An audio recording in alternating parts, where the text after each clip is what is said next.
Matthieu chapitre 4 dans la Bible du Semeur. Alors l'Esprit Saint conduisit Jésus dans le désert pour qu'il soit tenté par le diable. Après avoir jeûné pendant 40 jours et 40 nuits, il eut faim.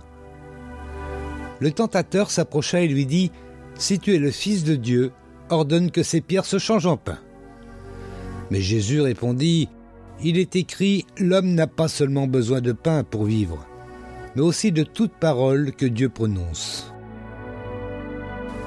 Alors le diable le transporta dans la cité sainte, le plaça sur le haut du temple et lui dit : « Si tu es le Fils de Dieu, lance-toi dans le vide, car il est écrit, il donnera des ordres à ses anges à ton sujet, ils te porteront sur leurs mains pour que ton pied ne heurte aucune pierre. » Jésus lui dit : « Il est aussi écrit, tu ne forceras pas la main du Seigneur ton Dieu. » Le diable le transporta encore sur une très haute montagne.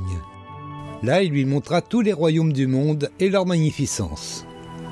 Puis il lui dit : « Tout cela, je te le donnerai si tu te prosternes devant moi pour m'adorer. » Alors Jésus lui dit : « Va-t'en, Satan, car il est écrit, tu adoreras le Seigneur ton Dieu, et c'est à lui seul que tu rendras un culte. » Là-dessus, le diable le laissa.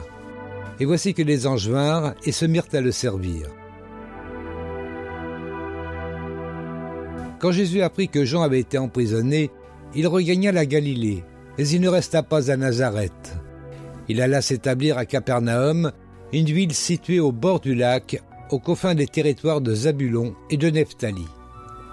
Ainsi s'accomplit cette parole du prophète Ésaïe qui avait annoncé : « Écoute, ô toi, terre de Zabulon, et toi, terre de Nephtali, contrée voisine de la mer, située au-delà du Jourdain.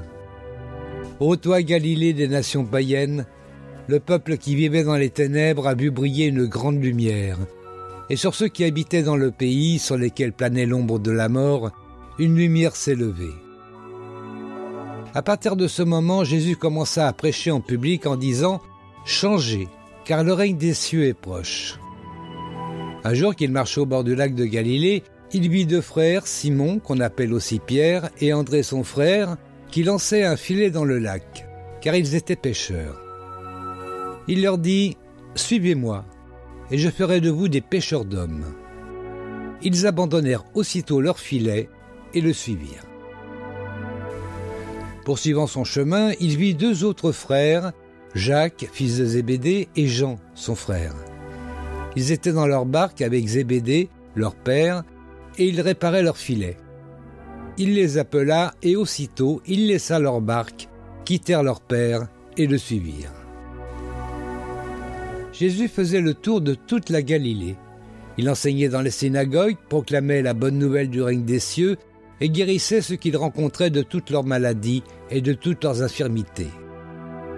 Bientôt, on entendit parler de lui dans toute la Syrie. On lui amena tous ceux qui étaient atteints de diverses maladies et souffraient de divers maux, ceux qui étaient sous l'emprise des démons, ainsi que des épileptiques et des paralysés, et il les guérit tous. Des foules nombreuses se mirent à le suivre.